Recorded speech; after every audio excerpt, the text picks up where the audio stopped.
உங்களுக்கு தெரியுமா, பிரான்சில் ஒரு நாளில் 4051 குழந்தைகள் காணாமல் போனார்கள். ஆனால் அவர்களை கடத்தியவர்கள் நாஜிக்கள் அல்ல. ஜூலை 16, 1942 பாரிஸில் விடியற்காலை 4 மணிக்கு பிரெஞ்சு போலீஸ்காரர்கள் வீடு வீடாக சென்றனர்.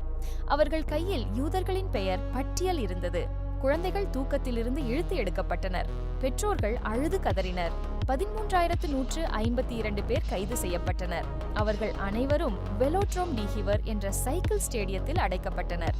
5 நாட்கள் உணவு, தண்ணீர் இல்லாமல் வதைப்பட்டனர். பின்னர் அனைவரும் ஆஷ்விட்ஸ் அனுப்பப்பட்டனர். 98% பேர் உடனே கொல்லப்பட்டனர். 25 பெரியவர்கள் மட்டும் உயிர் பிழைத்தனர். குழந்தைகள் யாரும் திரும்பி வரவில்லை. மிக பயங்கரமான உண்மை, இதை செய்தவர்கள் ஜெர்மன் சிப்பாய்கள் அல்ல, பிரெஞ்சு போலீஸ்காரர்கள்தான்.